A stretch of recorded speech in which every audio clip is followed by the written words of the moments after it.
Welcome to the Alive Lauren podcast, the place for celebrating juicy, soulful living, and the place where I haven't been for quite a while. So we had moved onto a bit of a blessing trajectory, and if anyone's missing those, if anyone was listening to those, you're welcome to send a message if you have a WhatsApp number, because I am still sending them out to friends and family. I just am not managing the whole audio and posting everywhere else at this point in time.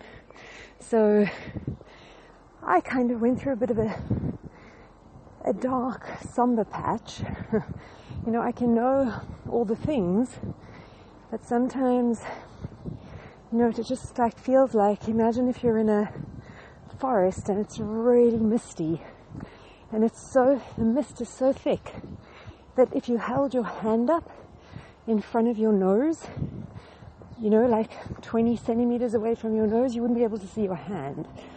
So sometimes I go through these patches where I may know stuff that resonates in my heart as true, but it just feels really thick and dark and heavy.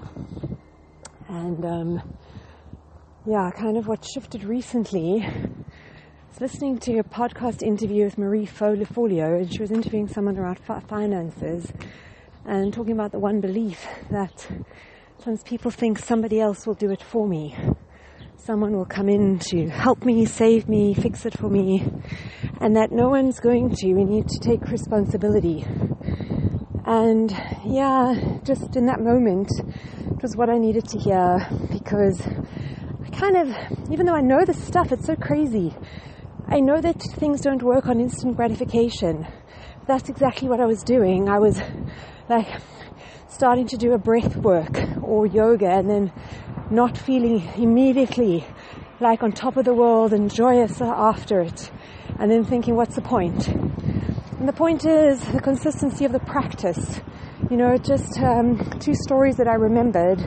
The one from Rachel Naomi Remen, when she tells the story when she was a little girl living in a New York apartment, and her granddad bought her this cup of dirt and told her that every day he showed her how she had to put a bit of water into this cup of dirt. And she really didn't want to do this, but she really loved her grandfather. And a week later, when he came to visit, she was bored of this water in the cup of dirt story, and she tried to give it back to him. And he really reassured her and said to her something magical just might happen, but you've got to keep on. You've got to every day.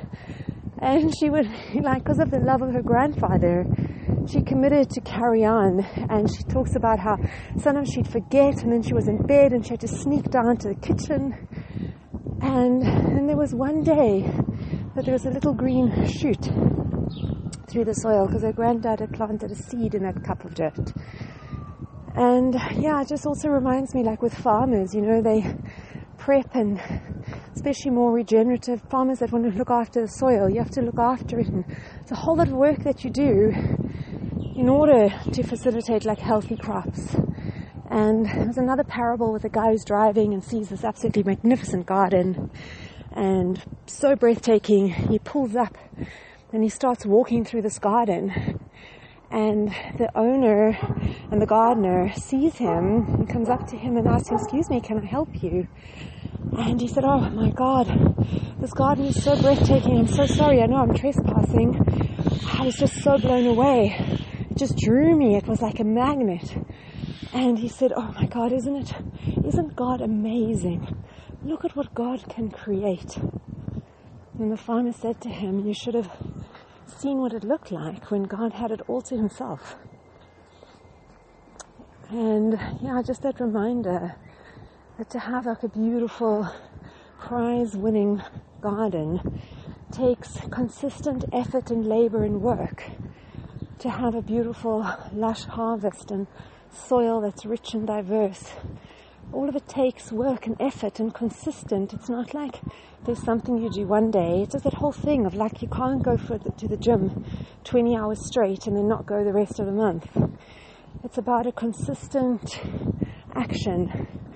So, because I'm not the biggest fan of medications and allopathics and antidepressants and wada, I just decided to put quite an aggressive plan together in the morning and the evening, which includes breathing, like some Tai Chi Qigong stuff, some yoga, some reading, some movement.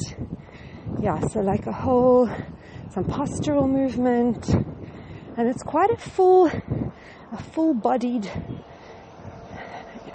program. But I thought to take it seriously and commit to it, not just for one day and give up because I don't think I'm feeling any better. And today's day 2. So the morning program is pretty aggressive. I don't know, I just seem to constantly run over time. Something like half an hour late for work. But I'll just stay an extra half an hour.